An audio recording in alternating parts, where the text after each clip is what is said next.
on the ocean floor off the coast of Florida to simulate deep space exploration for a week. In 2017, he became the first Canadian to lead a NASA astronaut class. He also enjoys getting out on a sailboat, rock climbing, and mountain biking. He has a wife and 3 children. And he's the one that you see bottom left-hand corner of your screen. I know, I'm trying to see what he's doing there. Christina's looking too. And so there is your Artemis 2 crew inside the Orion spacecraft. And this is actually the 7th time NASA astronauts will launch on a new NASA spacecraft designed for crew. And if you're wondering about the first 6 crewed test flights, here they are. All systems are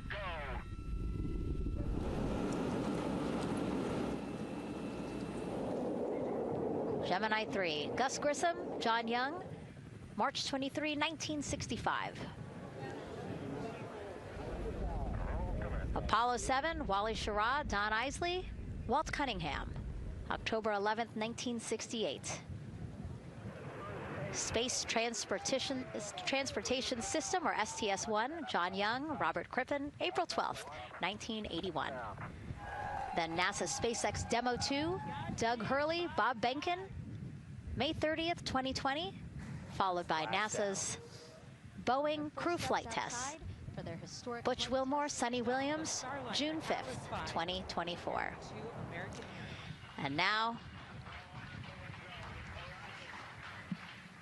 Artemis 2 with Reed, Victor, Christina, and Jeremy. It is really surprising, honestly, to hear that through all these decades, through all these launches we've had, this is only our 7th new vehicle that we're testing for crew. Yeah, you know, we have so many different missions that we think about and we talk about, but really 7 vehicles that we've tested and that we're flying. You know, I like to think of spaceflight really as a permanent test, right? We have, you know, hundreds of missions or so. You know, an airplane that gets tested and then flown has thousands of data points. And so really spaceflight is always going to be in the test field. And I think it's important to remember that, especially as we put humans on rockets that we never have before, or for the 7th time we start a new vehicle and a new mission. Just getting word now that White Room closeouts are complete. And so the closeout crew is preparing to leave the pad. It's exciting stuff. We are making good time, and the closeout crew is doing really well. 41 minutes, 43 seconds and counting until the opening of our window. And Artemis 2 is a 10-day mission that will send the 4-person crew on a journey around the moon and back to Earth. It will be a critical step towards future lunar and Mars missions.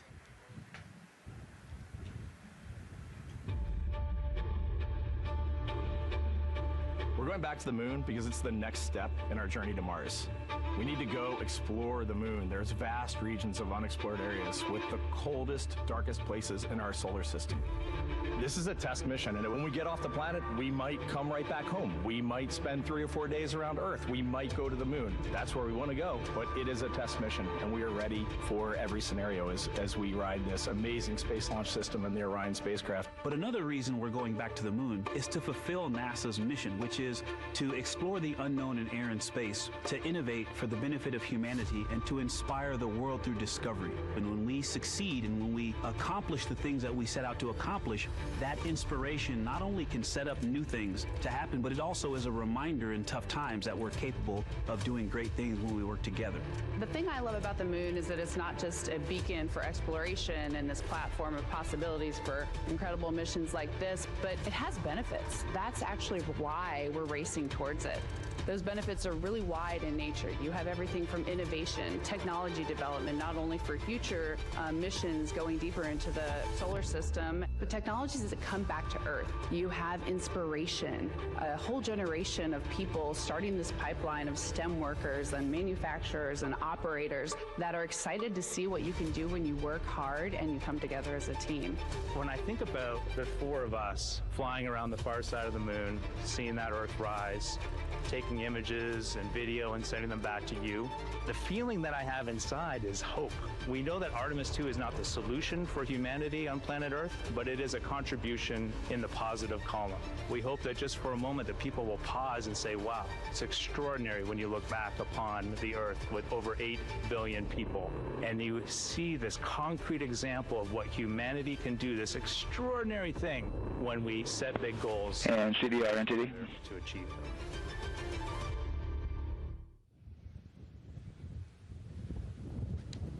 And so Mission Control Houston will control the flight of Orion after a liftoff here at Kennedy Space Center. Here's Gary Jordan, who's embedded with that team. Gary, you might have to pause because we did just hear a call out to the commander in Orion. Will do, Megan. I think that was Commander Reed Wiseman responding to prepare for some of the next steps. We are now holding at the T-minus 10-minute hold. Expected a 30-minute hold. So we are well on the countdown. We are well on the timeline to meet this L- time and launch towards the beginning of the window, but continuing to track progress along the way. Again, I'm here with the Artemis 2 flight control teams in Mission Control Houston. The team in the room behind me has been monitoring the countdown and verifying their own mission-specific launch criteria of the Space Launch System, the Orion spacecraft integrity, and its crew.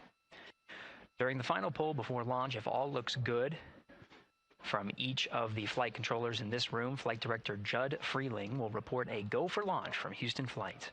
Upon liftoff, teams here take control of the mission and communicate with the crew while they fly on the Space Launch System. This phase of flight is highly dynamic, and each console position has a dedicated and important role of looking after critical systems. You'll hear calls from Capcom and NASA astronaut Stan Love in this room to the Artemis 2 crew as milestones are reached during the more than 8 minutes of powered flight on the core stage. Liftoff and Ascent are just the beginning. This room will be staffed around the clock over the next 10 days to oversee every moment of the mission through splashdown. Here from the Johnson Space Center, we'll be streaming the mission live 24/7 so anyone can follow the crew's journey, take peeks inside the spacecraft, and share the experience of a lunar flyby with astronauts looking down at the moon's surface. Teams here have been rehearsing tirelessly in simulations to throw every conceivable and inconceivable scenario their way. We are ready and eager to begin the Artemis 2 mission. Still milestones to come as we continue the countdown, but we'll be right back with you during the Ascent phase of today's flight. With that, Megan, I will send it back over to you at the Space Coast. Thanks so much, Gary. Under 37 minutes until the opening of our 2-hour launch window, 6:24 p.m. Eastern. I've never been more excited for a time. But why don't we send it back over to Megan Carter with the Moon Board to learn more about what happens after Ascent. Absolutely. I am definitely also getting excited. Things feel like they're starting to pick up a little pace here. A lot is about to happen within the first 10 minutes of launch, but what happens after those first 10 minutes? Let me take you over here to my mission map so we can kind of jump ahead and let me explain a few things. So, our main engine cutoff is going to stand for MECO, and that is essentially where the rocket's job is done, and it is then going to turn the propulsion duties over to our ICPS. That stands for Interim Cryogenic Propulsion Stage. Don't try and say that too many times fast, but the ICPS is going to be right here, and that's our in-space propulsion. About 50 minutes into, after about 50 minutes into launch, it is going to conduct that first burn, and that's going to be the perigee raise maneuver.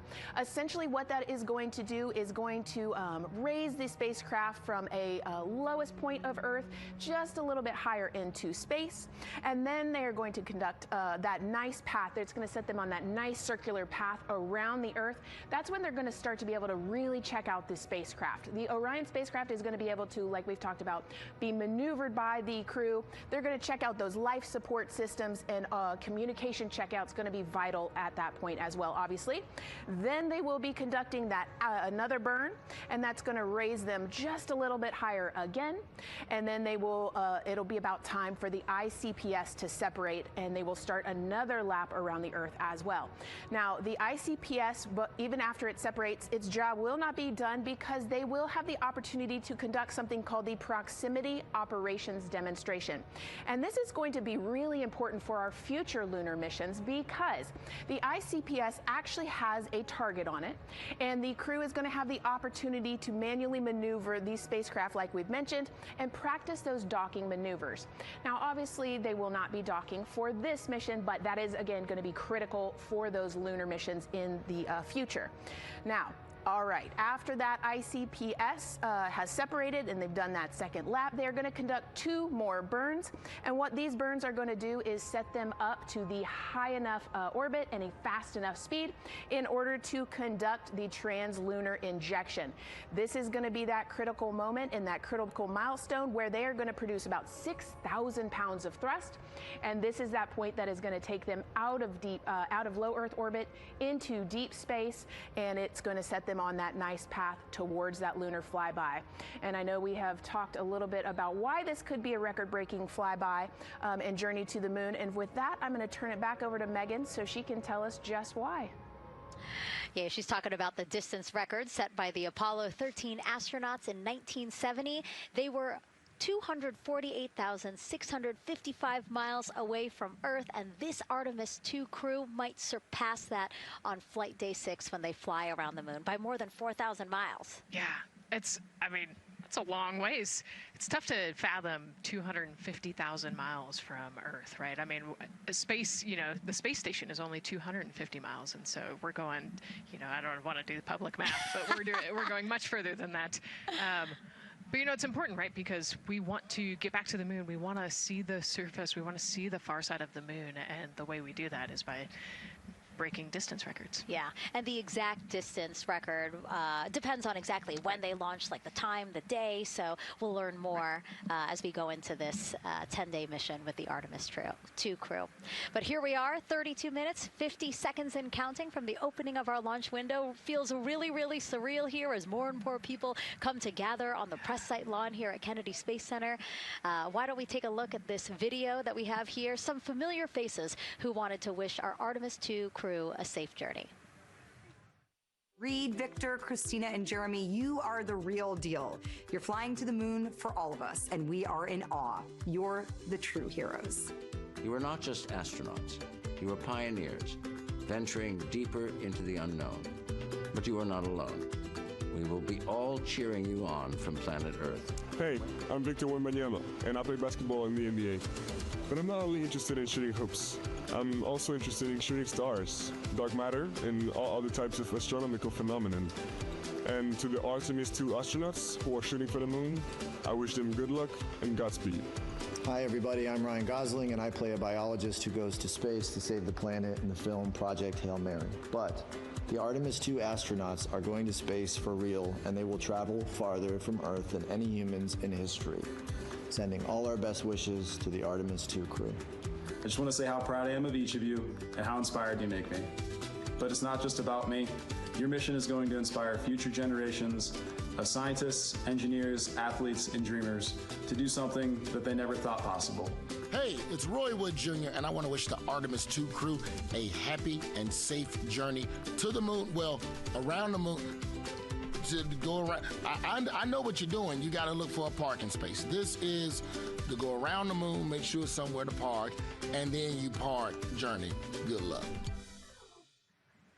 It's actually a really good way to explain what how this mission builds. Again, we are hoping to land astronauts on the surface of the moon in maybe 2 years. So yes, we are looking around the moon on this lunar flyby mission to see where we might park. Thank you, Roy Wood Jr. Okay, and as we look at this live view of the rocket on the pad, there is a spectacular place here at Kennedy Space Center to watch launch from, and that's the Banana Creek viewing area. Why don't we go back there where the crowd is excited, and Leah has the best assignment ever, talking to people who are super excited about being here for Artemis 2. Oh my gosh, Megan, you talk about the excitement being palpable. I'm telling you, everybody here on pins and needles as we get just about half an hour away from launch. I've been walking around talking to people, and I'm just struck again and again by how many people are here from across the agency. I want to introduce you to just a small portion of the people across NASA who have been supporting this mission. Patty Ortiz, NASA Armstrong Flight Research Center, Orion Program. Orion. Kathy Graves, Glenn Research Center, Office of STEM Engagement. Here we go. David Alexander, NASA Glenn Research Center, Office of STEM Engagement. Jennifer Becerra, Johnson Space Center of the Office of STEM Engagement. Here we go. Right back here. Where are you from? I'm from NASA Glenn Research Center, Joseph Pinakitis. Joseph, here we go. Wes Furman from APL. Maria Arredondo from Headquarters, Next Gen STEM. Mark Robinson, Stennis Space Center, Commercial Space. Amira Flores, Armstrong, Office of the STEM Engagement. Molly Kearns, NASA Glenn, Space Communications and Navigation. Matthew Pierce, Goddard Institute for Space Studies in New York City. Here we go, and right over here. Lauren Ring, Ames Research Center, Data Integration. So we're coming together. We're one big NASA team, one big NASA family, and we have one major message before we launch tonight. Okay, guys, what are we going to say? 1, 2, 3. Go Artemis!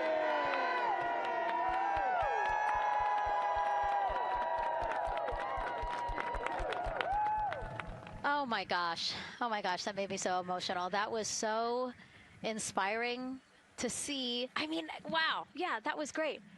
I mean, just to hear everybody say their position, what they're doing to support this mission is amazing. And I'm sure this was something that really rang true and resonated with NASA's Administrator Jared Isaacman, again, to see the workforce come together to do the work and then to be here for launch. So why don't we actually go over to him now with our Jasmine Hopkins at one of our other viewing locations. All right, Megan, thank you so much. The energy here on the balcony is honestly becoming electric as we get so close to launch. And now we are thrilled to welcome NASA Administrator Jared Isaacman.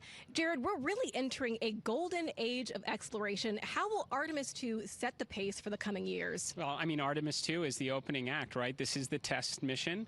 This is getting very comfortable with the SLS rocket, the Orion spacecraft. No humans have ever flown on this before, right? And we're going to put it through its paces. We'll go into Earth orbit for a little bit, make sure Orion's doing okay, and then we are sending them, right? We're going to send them farther into space than any humans might have gone before, 250,000 miles away, and it's going to set up for the subsequent missions. That's why we're going into the golden age of science and discovery right now, because you're going to see a moon rocket launch in 2027 when we do our testing with the lander. We're going to go for the landing on Artemis 4 in 2028, and in parallel, we're going to build the moon base, right? And that is going to be filled with science discovery and tech demonstrations that's going to support the enduring presence we're trying to create on the surface. Absolutely. So honestly, history-making years ahead of us, you know, with Artemis 3 and 4. But first is Artemis 2. What will be our single greatest takeaway from this mission? Well, I'll tell you, I mean, after ignition, to me, the moment that I'm going to be most excited for is splashdown. There's no question about that. Good shoots coming down off the West Coast. But look, I think the takeaway from this is gaining extreme comfort in the Orion spacecraft, right? I mean, this is very different than what we've done for more than a half century, right? I mean, the velocities that spacecraft is going to re-enter at, it's going to be new territory for us. We want to get our arms around that completely. So I would say the performance of SLS plus Orion is everything on this one. We want to make sure we do it in as a safe way as we possibly can, understanding what we are undertaking right here, bring our crew back, learn as much we can from the vehicle, set up for Artemis 3 in 2027. Right. And Administrator, we've actually had a pretty young audience today here, some kids running around the balcony. How do you hope Artemis 2 inspires that next generation? You know, I talk about this all the time. Like, you know, one of our overarching KPIs that we should always be tracking is the number of people living and working in space. Well, you know what's another strong number 2 on that one?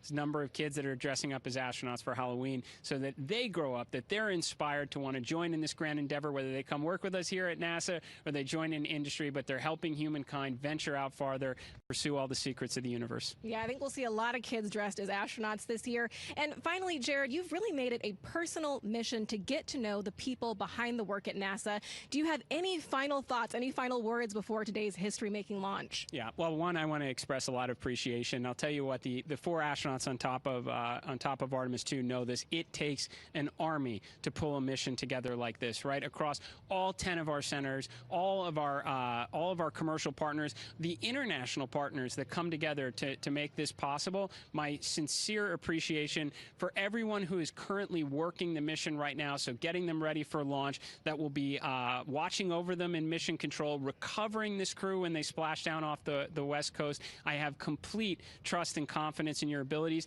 And everybody else who's not directly working on Artemis 2, Artemis 3 is coming up next year. When this mobile launcher gets back in the VAB, we're going to start stacking. Wow, plenty of excitement ahead of us. Jared Isaacman, thank you so much for being here. Thank you. Thanks for being here. Of course. All right. And with that, let's get back to the countdown with NASA's Megan Cruz. Under 25 minutes and counting from the opening of our 2-hour launch window. And take a look at all these people behind us. I literally, every moment I turn around and I see the clock, I am like, oh, wow. Oh, wow. There are more people and less time. Yes, exactly, which is a great problem to have. Yes. Now, this first crewed test flight of NASA's Artemis program coincides with the 250th anniversary of our country's founders signing the Declaration of Independence. Exploration is a part of America's DNA, and it continues now with our return to the moon. 250 years ago, 13 colonies laid the foundation for the greatest and most enduring democracy in the history of the world. One driven by courage, faith, and freedom. From that moment, we became a nation defined not by where we stood, but by how far we were willing to go. We conquered vast frontiers, invented tools that shaped a modern world. We found light in the dark, and we rose from the earth. Faster, higher, farther. We pushed beyond the sky and into the unknown. We carried our courage into the cosmos, and we planted the American flag on the moon, the defining achievement of American superiority in space. Today, our curiosity stretches farther than ever. American robots search ancient rivers on Mars. New telescopes unfold to glimpse the first stars. And a new generation prepares to return to the moon, this time to stay. For 250 years, America has carried the light of humanity forward. But American exceptionalism isn't inherited, it's earned. Our greatness comes not only from what we've done, but what we're still determined to discover. Because in every era, across every horizon, America is at its best when it's reaching for something greater. America celebrates 250 years, and we are leading the world into the future. 22 minutes, 15 seconds and counting from Artemis 2, NASA's boldest test flight in a generation. The crew has said this often, that they hope it inspires children around the world. And recently, a group of kids here at Kennedy Space Center got a surprise of a lifetime while watching that rocket roll to the launch pad. So tell me what color it is. And who's going to be on that rocket? We're going to be on that rocket. I could make it a little bit longer. Did you see it? Okay, so everybody's looking at the rocket because it is kind of cool and impressive. One of the coolest things happening over there right now, though, is it's on top of a giant tractor. Doesn't all food come in like tubes? It's in these like little plastic bags. You have to like rehydrate it. Sushi. There's not. I haven't seen sushi in space. It's probably hard to keep that back. Deconstructed sushi mashed together. My favorite part was this one little girl, she had a question. She had patiently held her hand for a long time, and Christina turns to her and says, okay, what's your question? She just goes, I forgot. It was like, that's a perfect little kid moment. I just love. Wait, are you my mother's cartoon astronauts? What? Say that again? Never mind. It's a little hard to say. Go Artemis! These two? Yeah. Yeah. There you go. I like your dabbing astronaut back there. It's just so fun to see the enthusiasm, the energy, and a little bit of chaos. 3, 2, 1. Wasn't that so cute? I love kids and their excitement and, you know, even just being real. Like, I don't remember what I was I know, he ask. goes, but I'm glad you're here. Now here we are, Space Center Houston. The crowd has exponentially grown throughout the day. We started showing you live shots from in there probably an hour ago. And now take a look at all the people there getting ready to witness history together. It's something really special to be able to witness something like this together. Yeah, you know, we've heard from celebrities and officials and kids, and, you know, it's amazing. People from all around the world came here today to Florida to watch, so it's something, it's hard to put into words, just how much support for this mission we're seeing today. And great news, too. Remember, the team was tracking an issue with the launch abort system battery. They appear to have cleared that issue, so we are go for launch. Yes, it's exciting.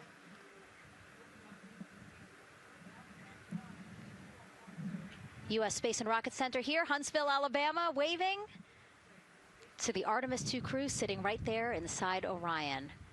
Inside of 20 minutes from the opening of our launch window, and right now we are targeting the top of that launch window, so we could be launching here in about 19 minutes, Nicole. Wow, I don't know if I expected this today. I'm excited, and you know, I'm glad they were able to clear the problem with the battery on the LAS, and everything has gone really smoothly today. It's been great. The weather cleared up. It's a beautiful day for a launch. And so now, as we are so close to possibly launch now, just what are your final thoughts as we are about to embark on a mission back to the moon, the first time in more than 50 years? Yeah, you know, just so proud of the crew and all of the teams here on the ground that made this happen. You know, they are carrying the torch from the Apollo era into the Artemis era. And, you know, as the crew likes to say, they want to be the shoulders that the next generation. And let's see, GLS, can you help us with that, please?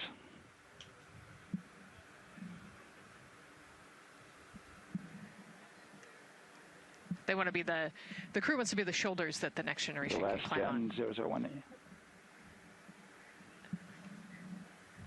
You know, I think it's in their patch.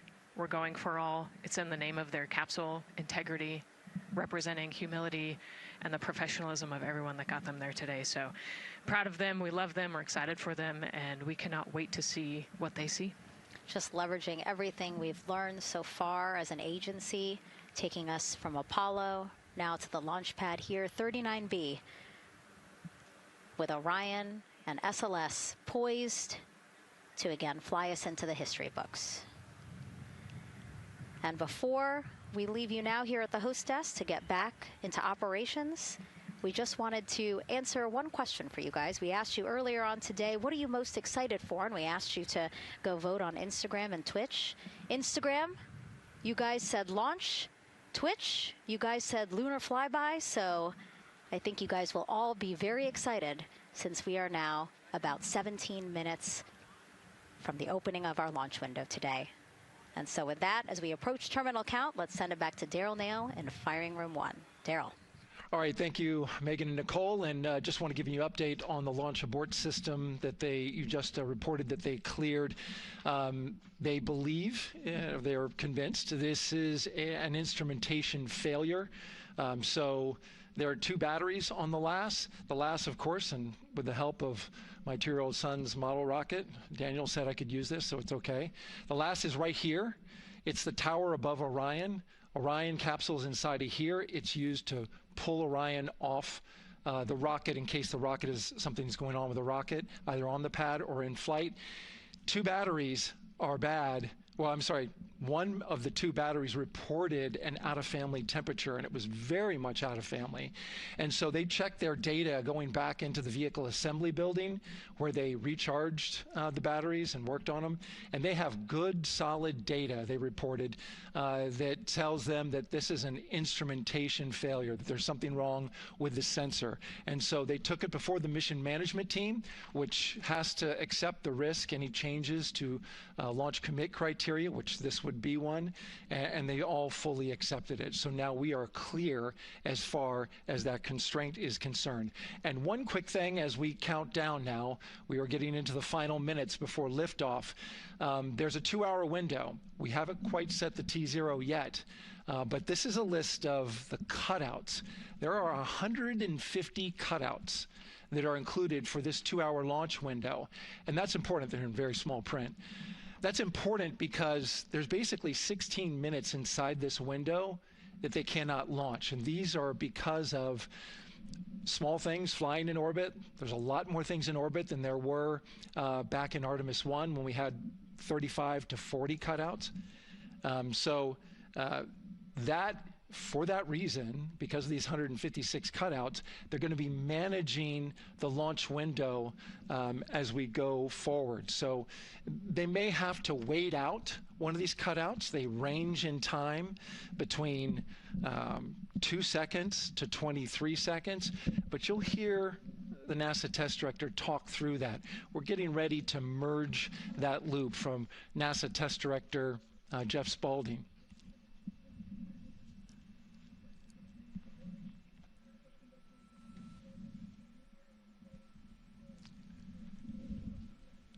And so now I'm listening to the launch team get ready to merge their operational channel.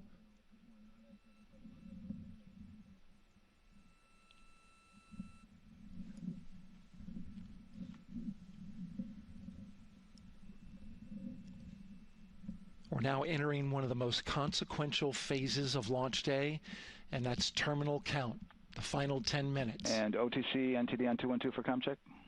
Good, comm. Help me. I hear the same. STC? 2. GTC? GTC is on 212.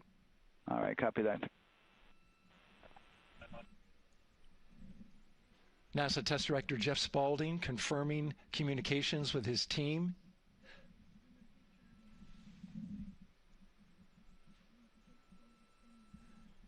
There will be 2 polls that we'll hear. One from Spaulding, the NASA test director, confirming the ground systems and the launch team are ready to proceed. At this point, we have a clear board, no constraints, but we need confirmation from each individual on the NASA test director team. So we'll hear him poll his team. The other poll that we're waiting for is the poll from Launch Director Charlie Blackwell Thompson, who will take that final status from NASA management before giving the go to come out of a hold. And you're seeing the clock count down at L minus 12 minutes. CCL, OTC, Orion, RS1. CCL. Yes, sir. Reconfigure ARS primary loop ISO valves. Copy, that's in work. And CDR, OTC, Orion, RS1. Go. ARS loop ISO valves are being closed at this time. Integrity copies. NGDLP. Go. Yes, I had a discussion with sea ice and with MER manager regarding the observation the sea ice had a few minutes ago. They were able to confirm with BCI photos that the condition that they observed has been there since 2025. MER manager has had a chance to review the findings, and they do not have any constraints from either a sea ice or MER manager perspective. Okay. Copy all. And Launch Director NTD, you copy? Yes, sir. I copy. That's good news. OTC, CCL 212. OTC. ARS primary loop isolation valve configuration is complete. Copy.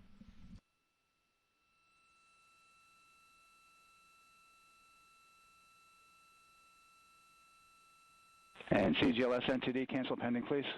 GLS copies, and that's complete. All right, and for all personnel, we got a little bit more work to do before we pick up the clock, and we're about a little over a minute from getting to T-minus 10 minutes, but we've canceled the resume time there, and then we'll pick it up after we get through all of our work and anything else that we need to do to get through the remainder of count. So we'll continue working that to get to our T0 today. So when we get to about 50 seconds from now, we'll extend that hold. CVSE OTC. CVSE. 400-290, looking to verify that we are configured for Ascent. Yep, give me about 2 more minutes. I'm going to start CMA2 streaming. Copy. NTD, COSE, hold requested. Copy that. I have an LCC violation of O-CT-004, S-band transponder anomaly. This was a transient LCC violation, so transponder 1 had a demodulated SNR estimate that went down to 2 dBm when it should have been between 10 and 13, it is now back up to 12, but we did lose that for just a moment. It does not appear that we lost our bit sync or carrier lock, which would be indicative that we lost our lock with the vehicle. So at this point, recommendation would still be go. However, we do have a pre-planned contingency procedure if we want to look at that. But again, this is transient, so we're back in a nominal range. All right, let's see, LPE NTD. Yeah, we're not seeing that hit. So I guess the question for COSE, was that less than 3 samples? Is that below our persistence? Stand by, let me look. It did look like it did persist for several seconds on mine, but let me take a look at the number of samples. Could I get a repeat on the affected LCC, please? Yes, ma'am. That's going to be O-CT-004. Thank you.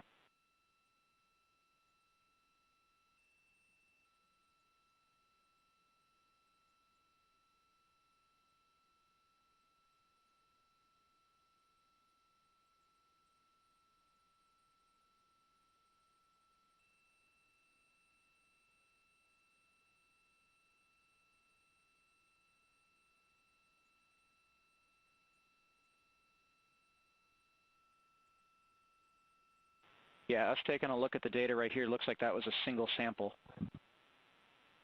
Yeah, copy that. RFTS does report that they also lost lock for about 5 seconds. So I would love to ask KUS and see if they also lost lock with the vehicle for any extended amount of period.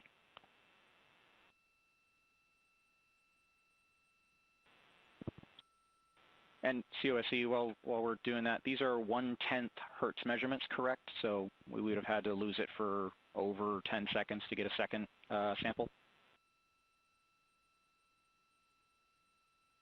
Yes, sir, that's correct. It is 1/10 hertz. Yeah, so from our perspective, the allowance is effectively up to 30 seconds, up to 3 samples based on the 1/10 hertz. This is not an LCC violation, I believe. Yes, sir, I would agree with that at this point. Copy that. We're checking with KUS on 232. I don't think they have 212 access. We're trying to verify, but it sounds like they have a loss of lock as well.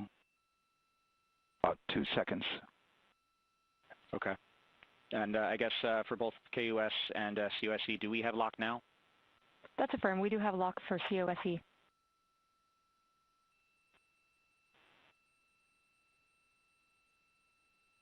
Yeah, so from the integration console perspective, we did have a temporary loss there within the allowable, and per the requirement, let's go.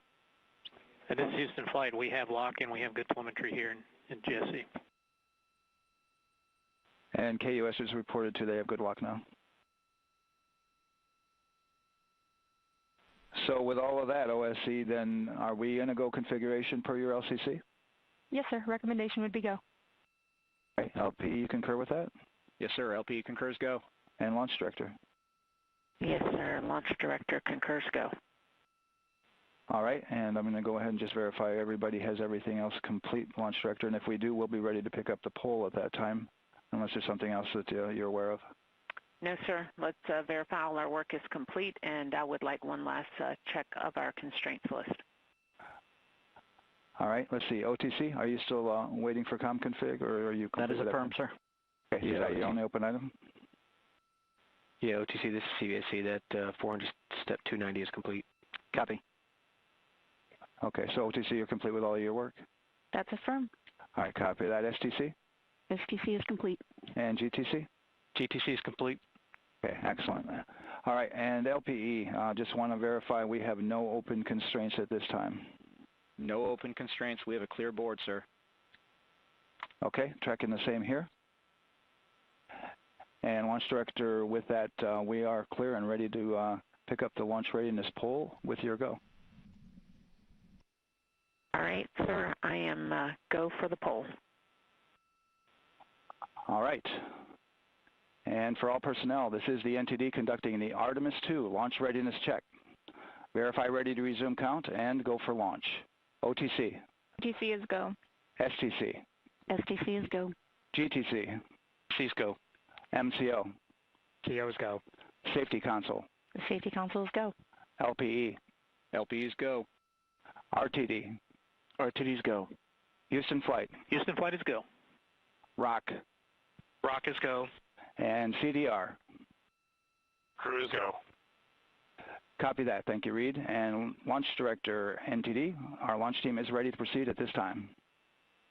All right, NTD, I copy all. At this time, I'll perform my poll. Attention on the net. This is the Launch Director performing the final poll for launch, verifying no constraints, and go for launch. EGS, Program Chief Engineer. Artemis Chief Engineers are go. Copy, thank you. EGS, Chief Safety Officer. The Artemis CSOs are go. Copy, thank you. Range Weather. Launch weather is go. Thank you, LWO. And Artemis MMT Chair. MMTs go. Thank you, John. And Integrity Launch Director. Good to hear your voice, Charlie. PLT. Thank you, Charlie. This is Victor. We are going for our families. MS1. This is Christina. We are going for our teammates. MS2. This is Jeremy. We are going for all humanity. All right, Charlie, your Artemis 2 crew is go for launch. Full send. I copy that. Reed, Victor, Christina, and Jeremy. On this historic mission, you take with you the heart of this Artemis team, the daring spirit of the American people and our partners across the globe, and the hopes and dreams of a new generation. Good luck. Godspeed, Artemis 2. Let's go.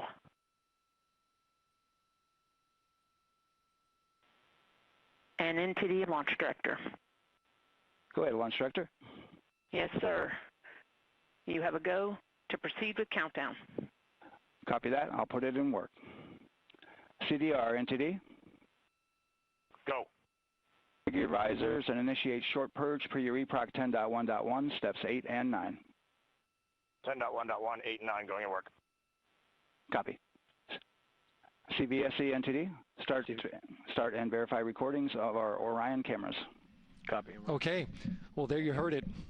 RSR NTD. RSR. They're getting ready to start terminal count. Arm rotation enable at this time, please. It's currently at T-minus 10 minutes. Once we wrap up this last bit of work, SNA arm rotation enable complete. we're going to start that clock. Copy that. Thank you. Integrity crew, close and lock visors.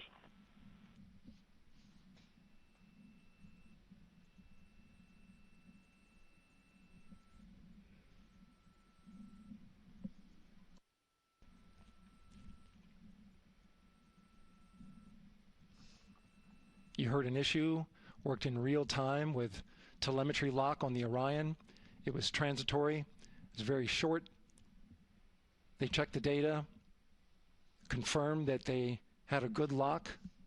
This was with the S-band transmitter on the Orion. Worked through that issue, looked at the data, and cleared it. All with the world watching.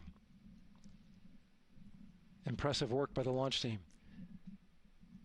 So we have a 2-hour window, which starts in just a few minutes at 6:24 p.m. Eastern Time and goes until 8:24 p.m. Eastern Time.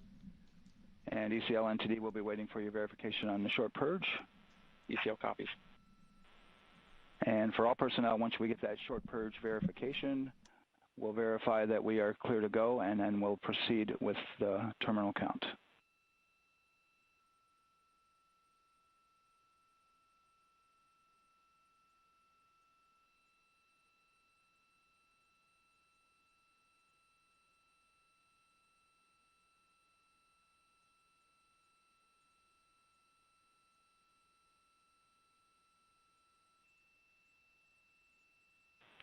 ECL time estimate?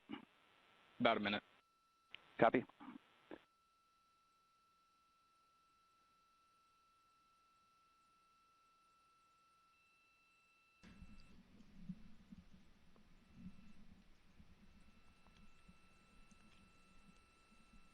So we're going into the launch window, but but not by much, it looks like.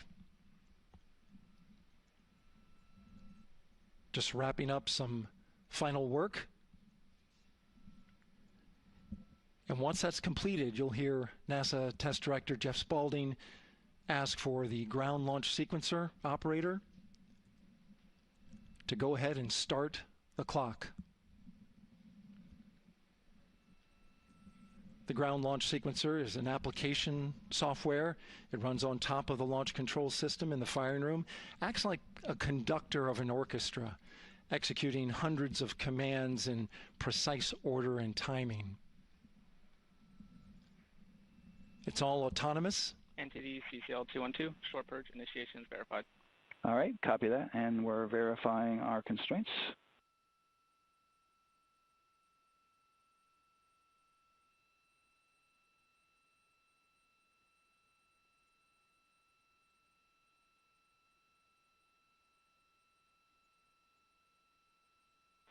All right, and we're clear from cutouts. And with that, we're going to resume the clock momentarily. And CGLS, you can resume the clock on your mark. GLS copies. 3, 2, 1, mark. GLS mainline has been initiated. T-minus 10 minutes and counting.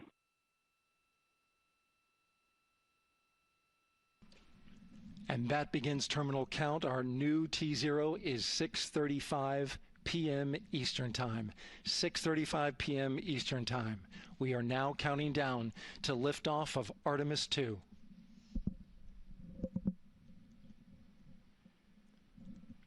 From now on, you're going to hear two voices on the loops. If everything goes nominally, NASA Test Director Jeff Spaulding, who's directly managing the launch team, and Alex Bendelos, the GLS operator who closely monitors the software. He has the ability to stop and restart the countdown.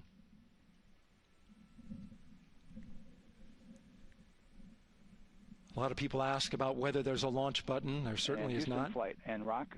Our new T0 is 22:35:12. Houston flight copies. Rock copies. 22:35:12. Affirm. There you heard confirmation of the exact T0, 6:35 and 12 seconds p.m. Eastern Time. Again, our T0 is 6:35 and 12 seconds p.m. Eastern Time. But as I was saying, there's no launch button. This is autonomous. But there is a button that keeps you from launching, and that button allows the GLS operator to pause the countdown outside of terminal count and during terminal count and submit a hold to the next holding point. So the clock won't stop right away. If there's an issue, we'll go to the next stable holding point. This is how GLS configures the rocket and ground systems to a stable point where they can stop the countdown if that's needed. But right now, we are counting down. Our next big milestone, looking to retract the crew access arm. GLS is go for crew access arm retract. And there you see the crew access arm moving away.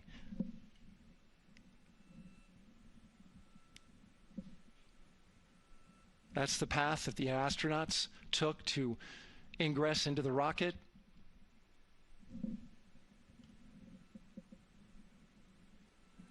Until this point, that was their way off the pad if they needed to evacuate. But now with that arm retracting, the backup transitions to a launch abort system. And they'll begin arming that shortly.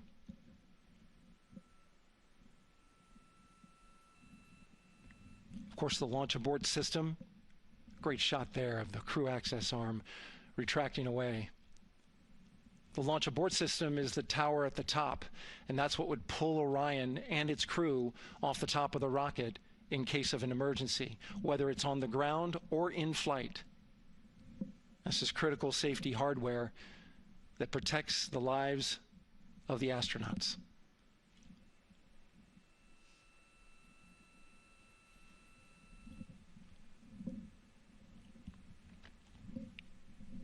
Starting at T-minus 6 minutes, the GLS will start bringing that and other high-energy systems online, starting with core stage pressurization.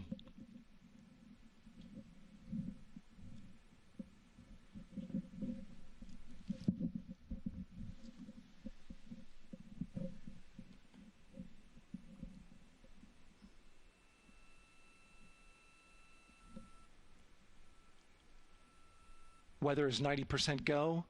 The range is go. All systems are go.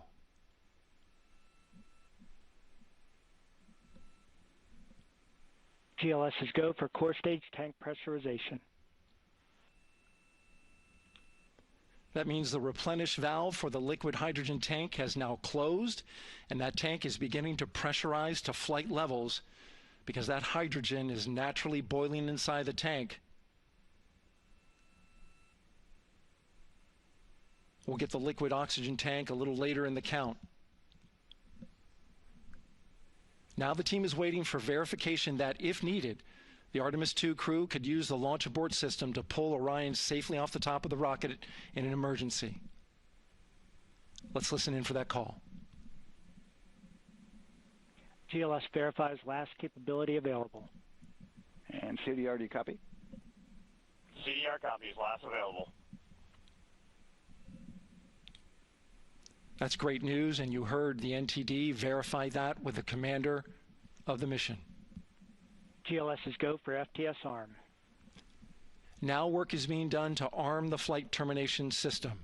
This is so the range safety can send a flight termination command if the rocket flies too far off track.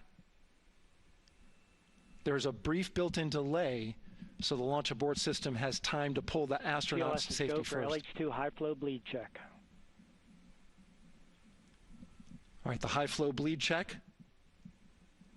That's so the cryo team gets verification that the RS-25 engines, all 4 of them, are in the proper temperature range for launch.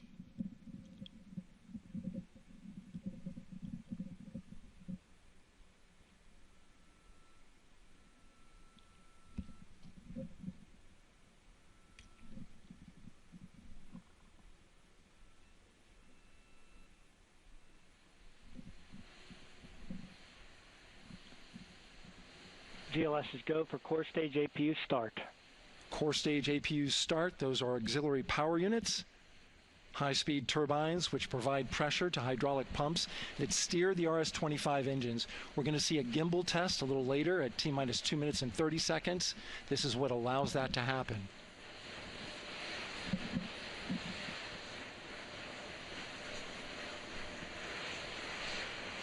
Coming up in about 20 seconds, we're listening for go for purge sequence 4. That's a helium purge of the 4 core stage engines downstream of the propellant valve. This gets all the air and moisture out of there.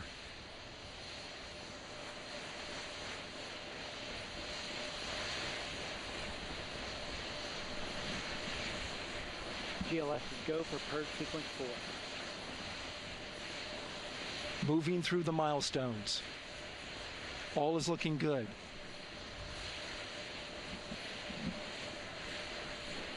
Coming up in just a few seconds, we're going to get that thrust vector control actuator test.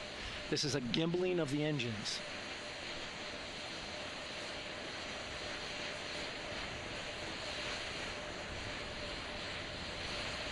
There are the 4 RS-25s, 3 of them shuttle heritage, 1 of them built from shuttle parts.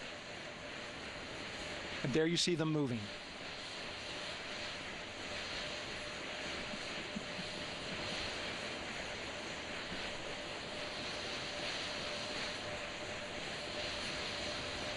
Now we're going to start moving the power from both the upper stage and the lower stage of the rocket to internal, taking ground power away and now going to battery power.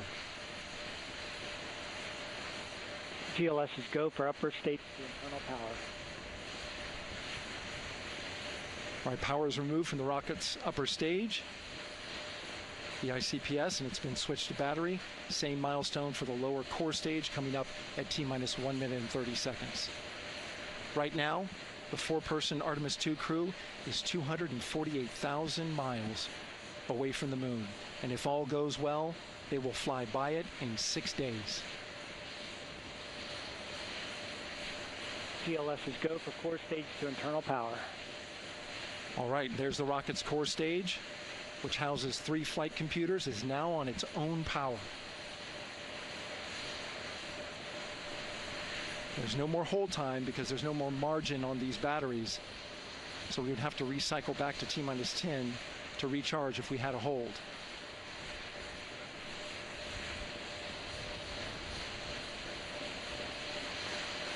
One minute. Right now, the rocket does not know what the T0 is, but coming up at T-minus 33 seconds, control shifts from the ground launch sequencer to the rocket's onboard autonomous launch sequencer, or ALS. The rocket will count itself down, but honor any holds that could come from the ground. Now, shortly after liftoff, Houston will take control of the rocket, and my colleague Gary Jordan will take over commentary. GLS is go for ALS. Great call out. The rocket is on its own. 4 brave explorers ready to ride the most powerful rocket NASA has ever launched. Sound suppression water is flowing. 15. And here we go. 10, 9, 8, 7. RS-25 engines lit. 4, 3, 2, 1. Booster ignition. And liftoff. The crew of Artemis 2 now bound for the moon.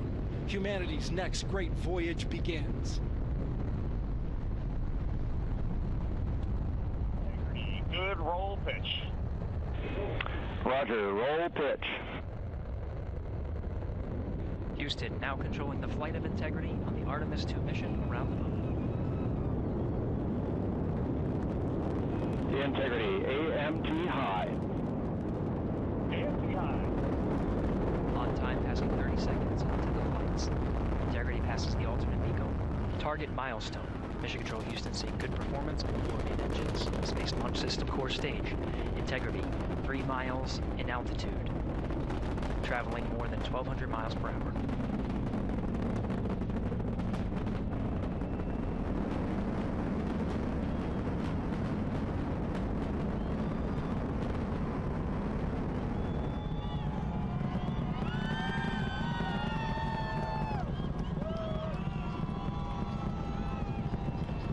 Mission elapsed time, passing 1 minute, approaching max Q. On, Ponce de Leon. Stan, we have you loud and clear on Ponce de Leon. Have you the same. Communication signal transfer confirmed as Integrity and its crew go supersonic. Approaching 90 seconds into the Artemis 2 mission. Integrity is 14 miles in altitude, 8 miles downrange, traveling more than 2,600 miles per hour.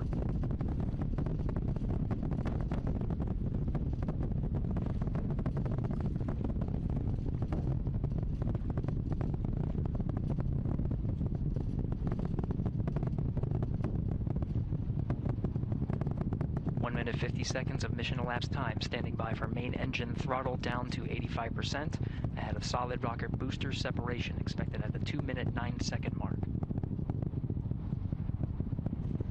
We see throttle down.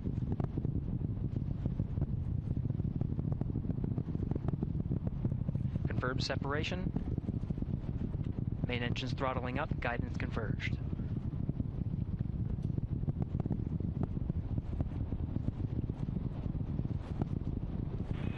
Integrity, guidance converged, performance nominal, upper stage RCS ready.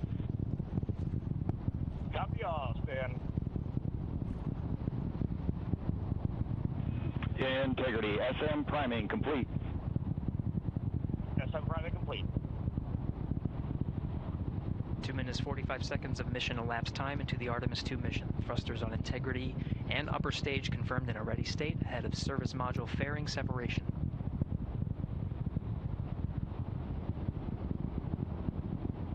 3 minutes into the flight. Integrity, 49 miles in altitude, 78 miles downrange, now passing 5,000 miles per hour.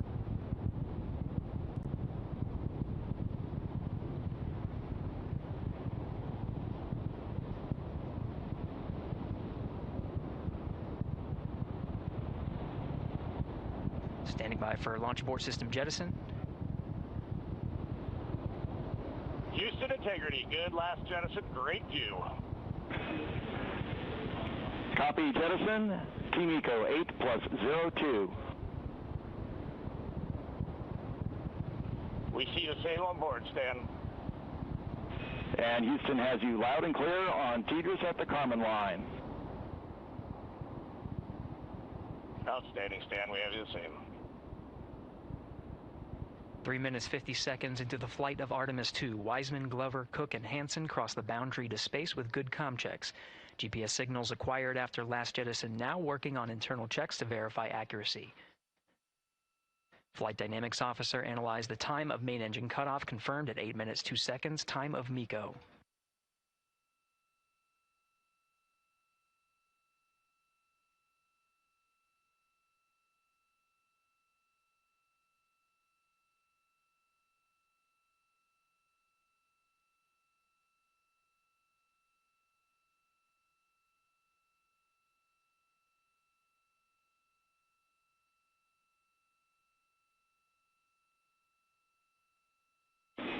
Integrity, GPS processing.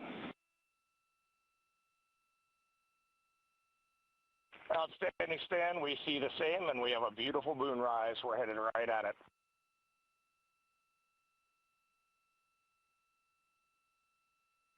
Approaching 5 minutes into the flight, Commander Reed Wiseman confirms he has visuals of his destination. GPS guidance, navigation, and control software finishes internal checks and sends to navigation channels. Integrity, 3 engine press. 3 engine press. On time, now passing 5 minutes 20 seconds of mission elapsed time into the Artemis 2 mission. At this point, 3 good main engines are all that's needed to carry Integrity to a nominal main engine cutoff target. Though at this time, we're seeing 4 good engines here in Mission Control Houston. Integrity, 75 miles in altitude, 330 miles downrange, approaching 10,000 miles per hour.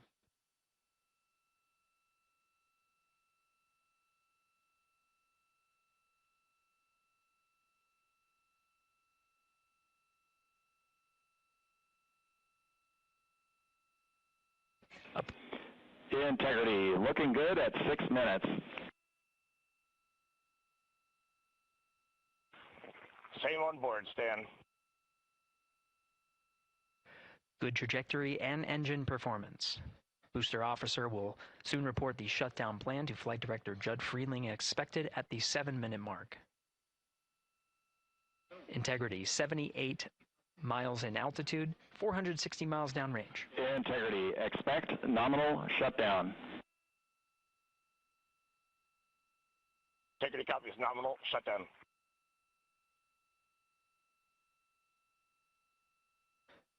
Six minutes 40 seconds of mission elapsed time. Shutdown plan is as expected. Again, the time of MECO was confirmed at 8 minutes 2 seconds into the flight.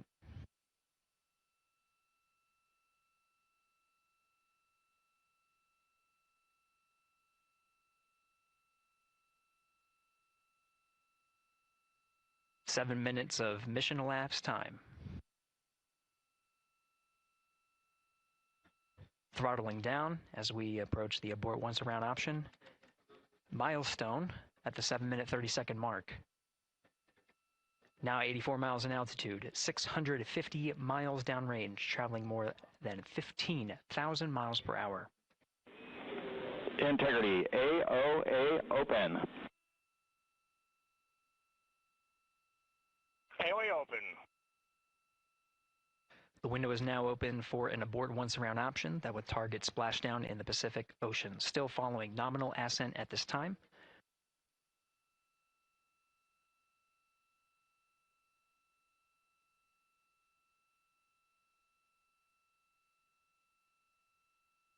About 10 seconds remaining until the main engine cutoff of the Space Launch System core stage.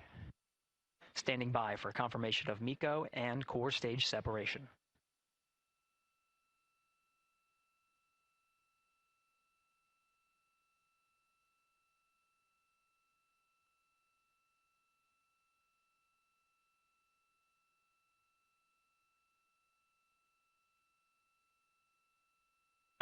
Integrity and nominal MECO, core stage separated.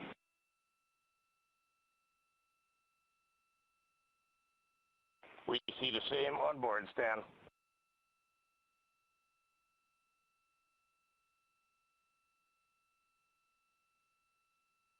8 minutes 40 seconds into the flight, we have a nominal main engine cutoff heading in the right trajectory on the way to swing around the moon.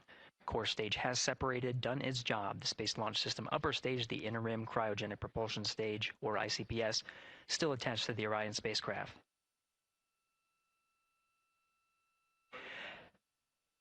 Nine minutes of mission elapsed time. Integrity crew of Reed Wiseman, Victor Glover, Christina Cook, and Jeremy Hansen now in orbit around the Earth at the beginning of their journey to the moon.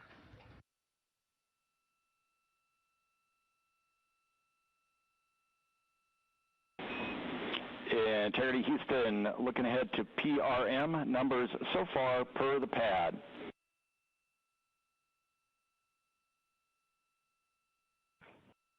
Copy that, Stan. Numbers for the pad.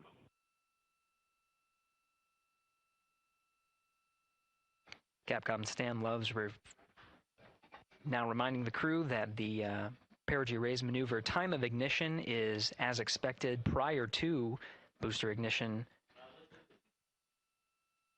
That time being 49 minutes, 50 seconds of mission elapsed time.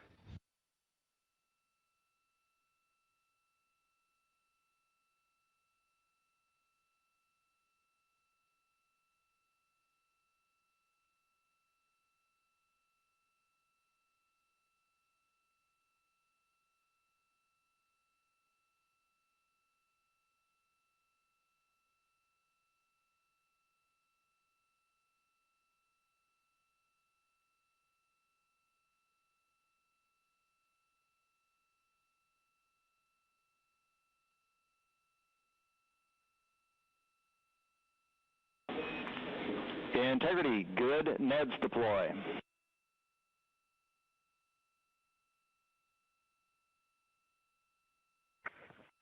Copy that, Stan. Good, Neds.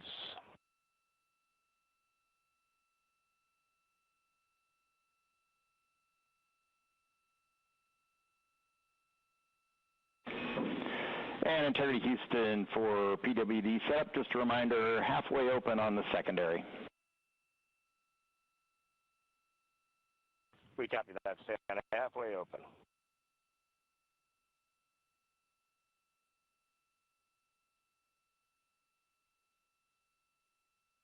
Passing 11 minutes of mission elapsed time. Here, overhearing the conversation between Capcom Stan Love and Commander Reed Wiseman, already passing some milestones. We have a good nozzle extension deployment system. That is confirmed, complete. We also have the visors are confirmed up, now past the dynamic phase of flight, that is Ascent. Their launch and entry suits that provided them an extra layer of protection. Now not as needed. They're going to raise those visors.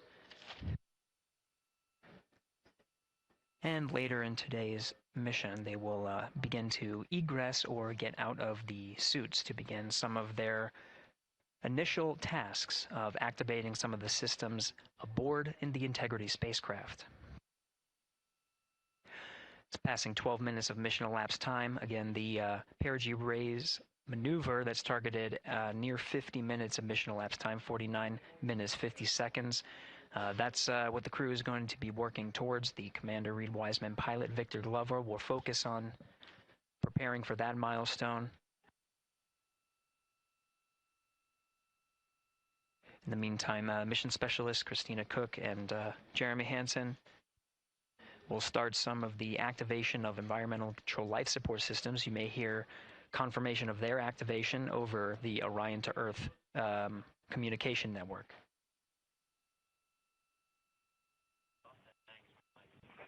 Houston, C3 aux power back in auto. Copy C3 aux, and we're 2 minutes to maneuver.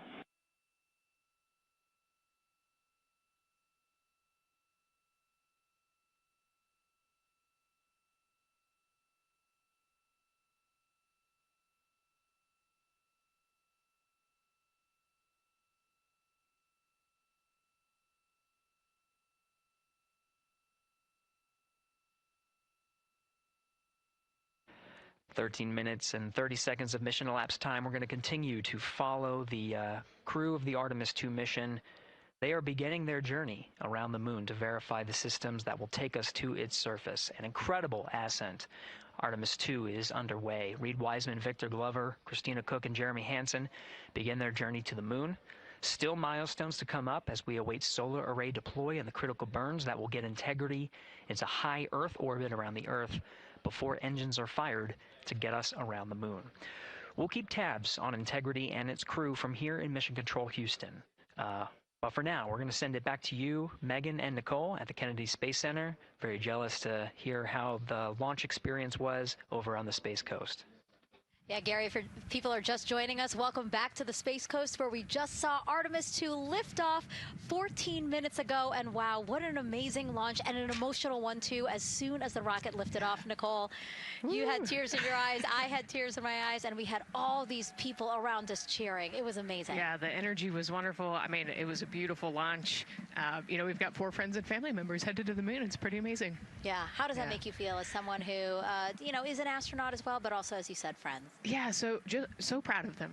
You know, man, we don't have the words in the English language to describe this kind of an event, and pride, love, so many emotions. You know, they are truly breaking some barriers, and hopefully, you know, as Gary just said, they've got a long day ahead of them, so wishing them well on everything. But so far, what a beautiful launch to watch. Yeah, to be returning to the lunar orbit in more than 50 years. Maybe they go farther from Earth than any other humans before them. Maybe they see parts of the moon that we've never seen before. I mean, what a great start to what could be all of these milestones that we break in just a 10-day mission. Yes, what a way to welcome in the Artemis generation.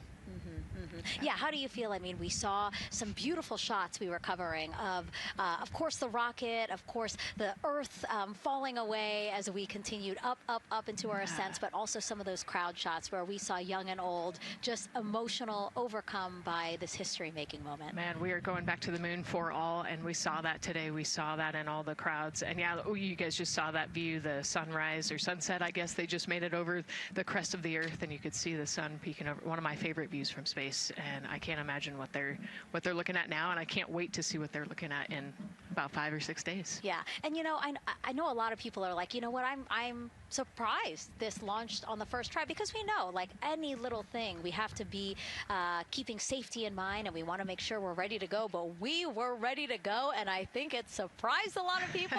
What a wonderful surprise on this Wednesday evening. It did, you know, and it kind of surprised me as well. But you know, it's just a testament to the team here that has been working so hard on Artemis. You know, Artemis 1, we learned a ton of lessons. We learned a ton from the wet dress for Artemis 2. We were able to go in, fix those things. We even had a couple mishaps today, not mishaps, but a couple, you know, anomalies today that the team creatively came up with solutions for. It's just a testament to the teamwork that gets us to the moon. And so we can continue to watch Christina, Reed, Victor, and Jeremy on their way now to the moon in Earth's orbit and awaiting the next in-flight milestones, deploying Orion's solar arrays. So why don't we get back in with Mission Control and Gary.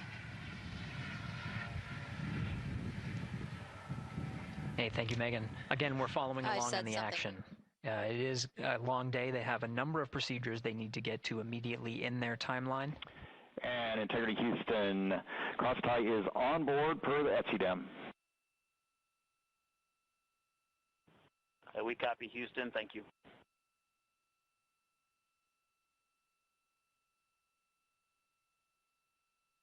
Cross-tie referring to flight controllers here initiating a connection between some of the batteries aboard the Orion spacecraft, allowing for an even distribution of power. This is the flight control teams that took us through Ascent of the Artemis 2 mission today. Right now we're, as you see, passing 18 minutes of mission elapsed time. The Orion spacecraft Integrity and the interim cryogenic propulsion system are maneuvering tail to sun. It is in this orientation, this attitude. Integrity anywhere until that momentary prop caution.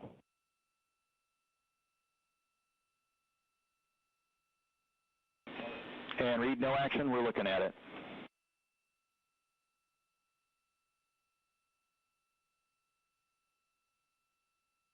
Commander Reed Wiseman verifying what is being routed to his displays aboard integrity.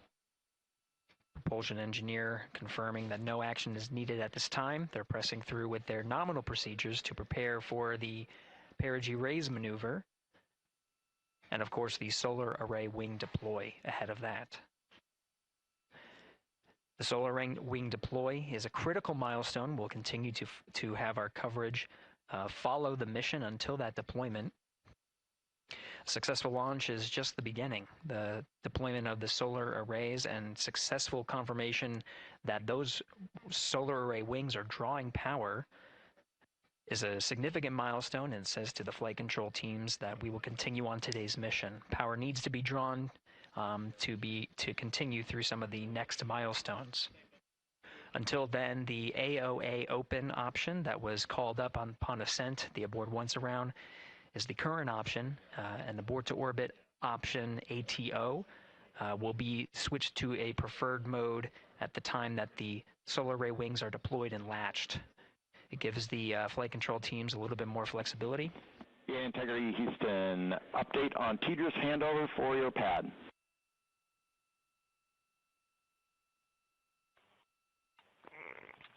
Give us just 1 minute. And Stan, you can read it. Ike is ready to copy. Roger. TDRS handover east to west expected 1 second earlier at 5:1 minutes, 26 seconds.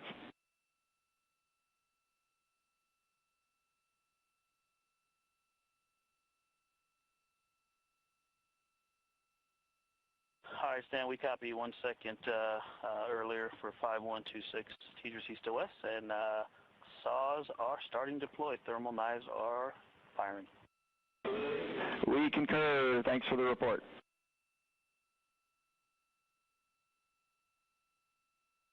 Read back of the reports that you just heard on the Orion to Earth network. Integrity has maneuvered tail to sun. The RL-10 nozzle on the end of the ICPS is pointed towards the sun, and the solar array deployment sequence has begun. With the deployment confirmed, it'll be several minutes until they are what is called in a latched position. Once they are latched and confirmed to be drawing power, they can switch the mode to ATO and continue along the mission.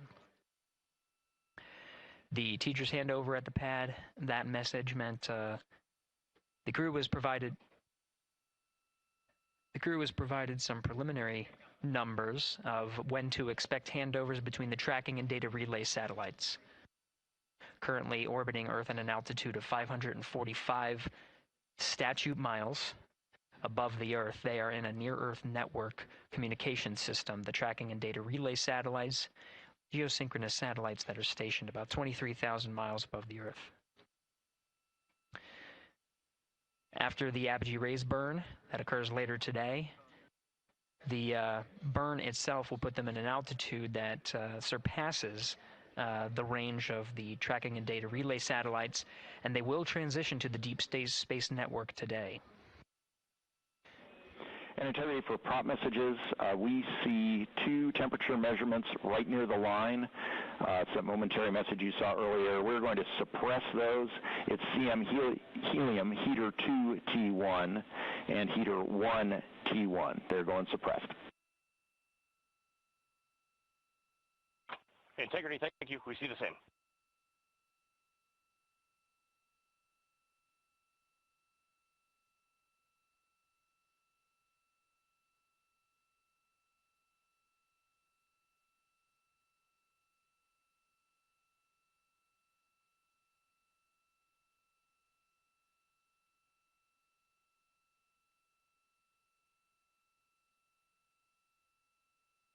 This is Mission Control Houston, passing 23 minutes of mission elapsed time into the Artemis 2 mission.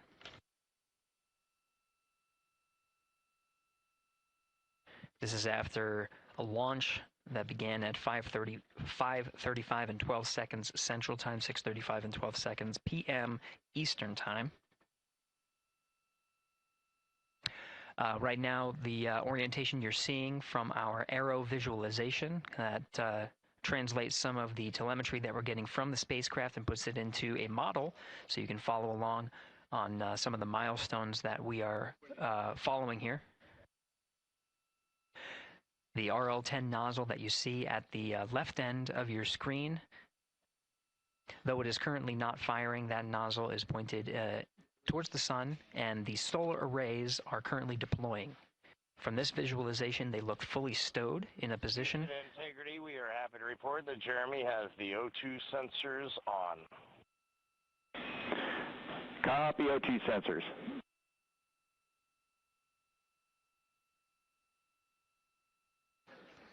Again, Commander Reed Wiseman and pilot Victor Glover overseeing the deployment of the solar arrays.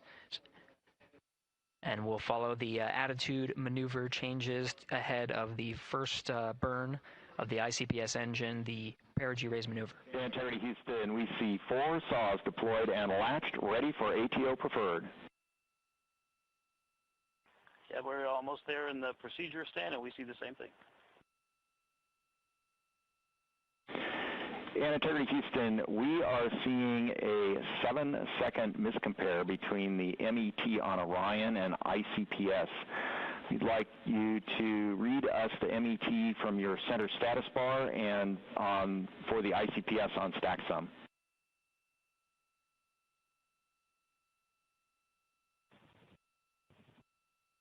And Stan, we see a absolutely precise alignment. MET 25, 14, 15, 16, precisely aligned with ICPS MET.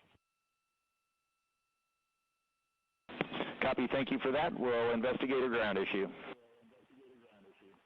And Houston Integrity, ATO preferred set. Copy, ATO preferred.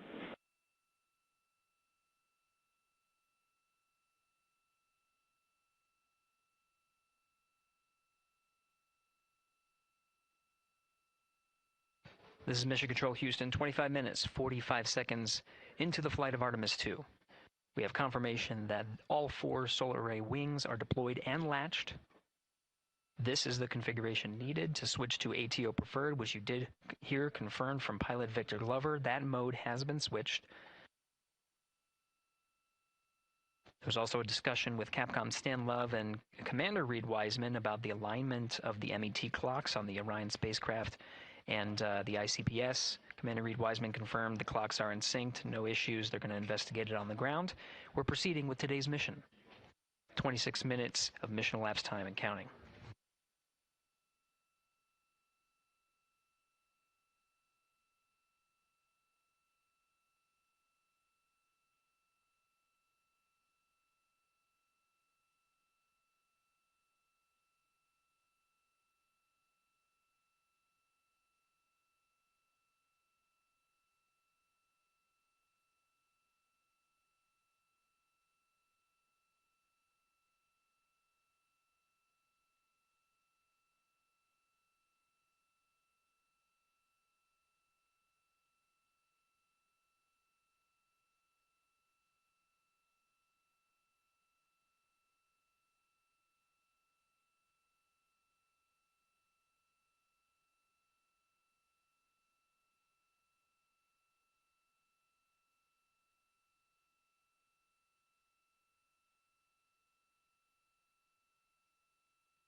This is Mission Control Houston. We're approaching 28 minutes of mission elapsed time into the Artemis 2 mission. At this point, we've had a successful liftoff from the pad at 5:35 p.m. and 12 seconds p.m. Central Time, 6:35 and 12 seconds p.m. Eastern Time. We've had a good main engine cutoff, core stage separation, and a good trajectory to begin today's mission. Right now, the spacecraft has maneuvered tail to sun. We're standing by for another maneuver to maneuver into the burn attitude. This is where the RL-10 engine of the ICPS is pointed in the correct orientation for the perigee raise maneuver. We did hear confirmation that the perigee raise maneuver time of ignition has been confirmed per the pad, which means it was the predicted time prior to liftoff. Integrity for GNC, we're taking channel 1 to unfiltered and to BFS. Okay, Stan, we're watching. Go ahead.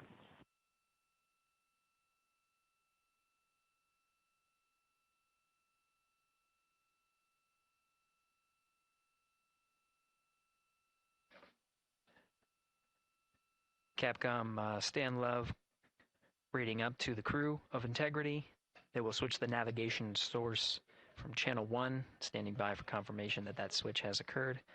Pilot Victor Glover will receive confirmation when, and as at least watching to confirm that that switch has occurred.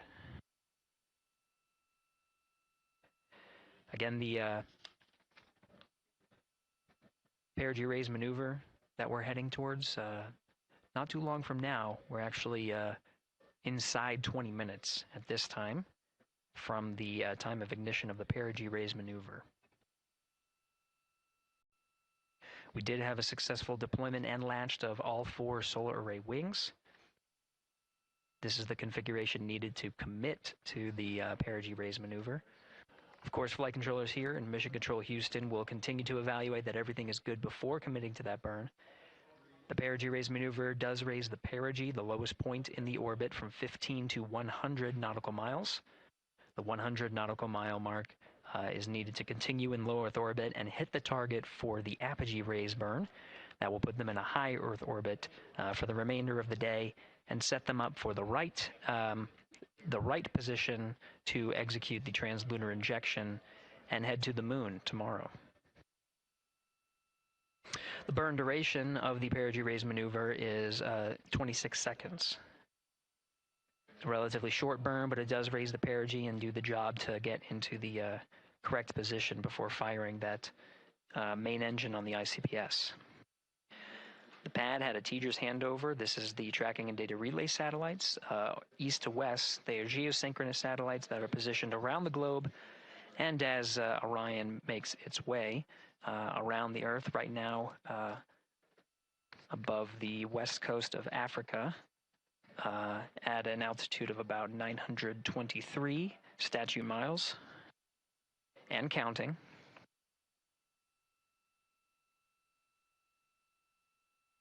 The perigee raise maneuver is not executed at the perigee. It is rather executed on the, actually closer to the apogee. But what it does is it raises the perigee on the other end of the orbit to 100 nautical miles.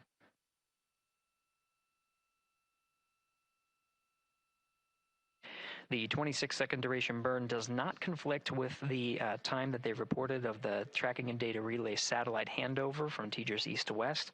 Again, geosynchronous satellites that are used not only by Integrity today, but the International Space Station as well.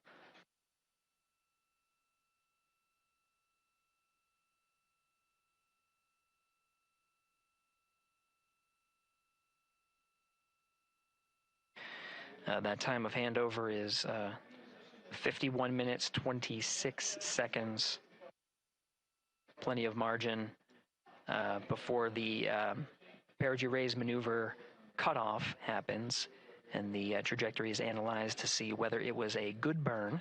A good burn means that the burn was performed as expected and sets the trajectory on course for that 100 nautical mile perigee target mark.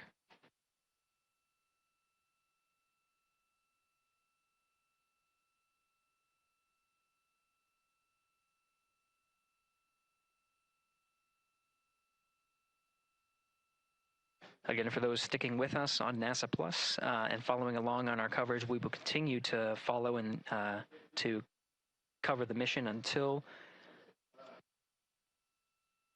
well, actually, we'll continue to cover the mission 24/7.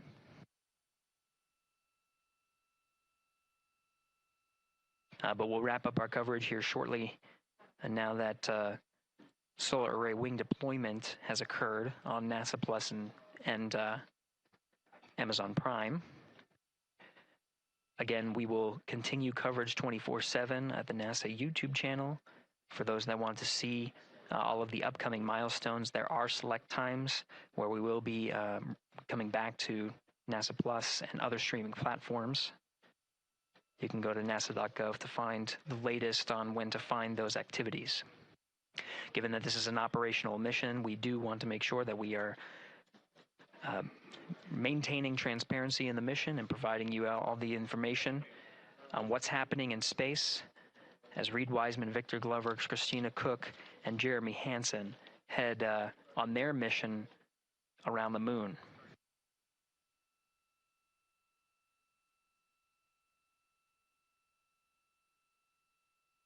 Inside Integrity at this time, again, the solar array wings have deployed. The Integrity is maneuvering to its burn attitude ahead of the execution of the perigee raise maneuver. Overseeing these steps is primarily done by Commander Reed Wiseman and pilot Victor Glover.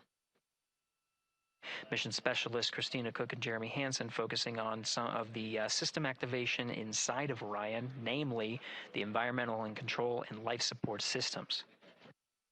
The activation and checkout of some of these critical systems are very important to continuing on the mission, making sure that those systems are in a good condition and in a reliable condition to provide the necessary environmental and control needs of the crew with humans on board through the duration of the mission that extends 10 flight days.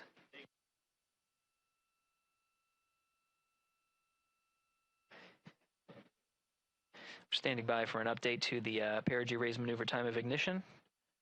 Should be read up to the crew very shortly. Integrity Houston, updated PRM numbers when you're ready to copy. All right, Houston, we are ready to copy. TIG is 2 seconds earlier at 4 9er minutes for 8 seconds. TIGO unchanged at 2.6 seconds.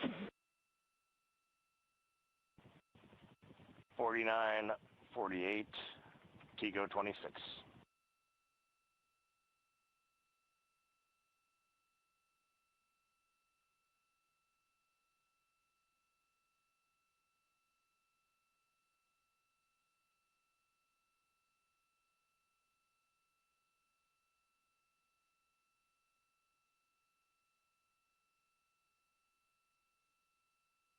This is Mission Control Houston. With that update, we are approaching a little more than 13 minutes from the time of ignition of the perigee raise maneuver. That time updated to be 2 seconds earlier was 49 minutes, 50 seconds of mission elapsed time. We'll now move to 49 minutes, 48 seconds. The duration of the burn, that's what was referred to as the TGO, will still remain at 26 seconds. Relatively short duration burn, again, just raises the perigee of the orbit today.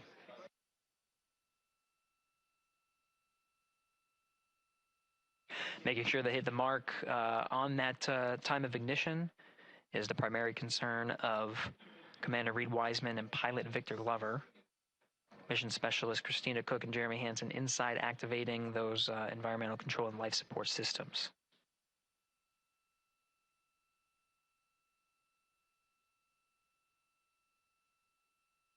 At this time, all 4 crew members are wearing the launch and entry suits.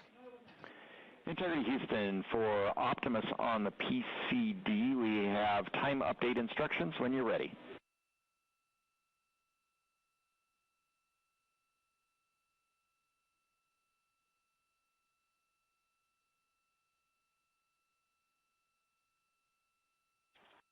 And Houston, Integrity, we copy. Hands are pretty busy at this time. I think we will call you back when we're ready for that. All right, that one is not urgent. 2 minutes to maneuver to PRM attitude. We are watching and concurred. 90 seconds-ish, maybe. Pilot Victor Glover confirming that maneuver less than 2 minutes. Again, the point of that maneuver is to point the main engine of the ICPS, the RL-10 engine, in the proper orientation to execute that 26-second burn. It needs to point in the correct position to achieve the goal of raising the perigee to 100 nautical miles.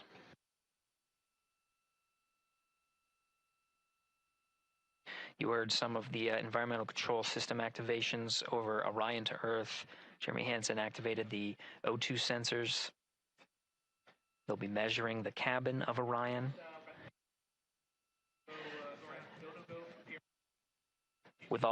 During all of the activations, here on the ground in Mission Control Houston, Flight Director Judd Freeling is doing a poll with all flight controllers in the room to see if we are in a go position to go ahead and execute the perigee raise maneuver.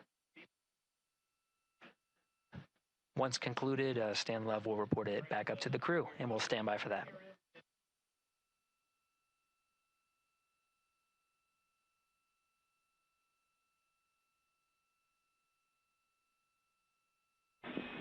Integrity Houston, MCC polls go for PRM pending attitude and saws.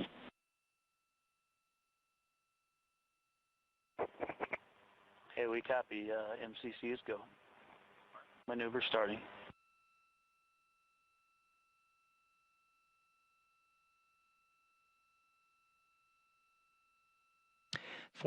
Minutes of mission elapsed time. The maneuver to the burn attitude has begun. The maneuver also is paired with reorientation of the solar array wings that have been deployed.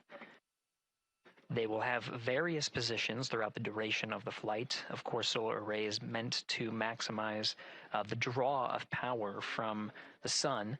So when deployed, we're in a biased solar array wing configuration that was called solar normal.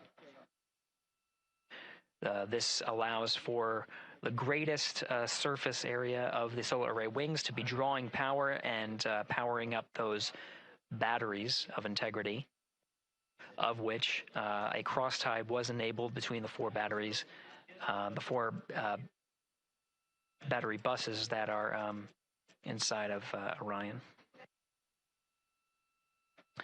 However, for the perigee raise maneuver, the solar array wings will be put into a position to take on the loads imparted by the ICPS main engine when they execute the 26-second burn.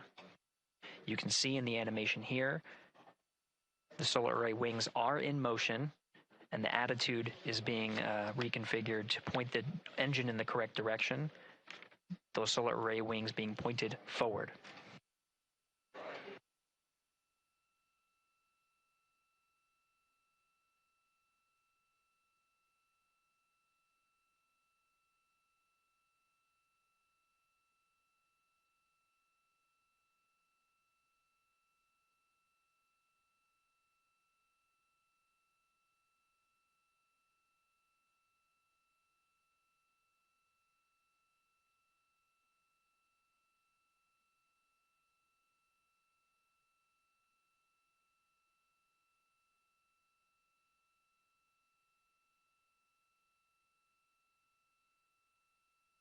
You're getting a live look inside the Artemis 2 mission flight control room. The team you see here oversaw the ascent of our four astronauts inside Integrity, launching at 6:35 and 12 seconds p.m. Eastern Time.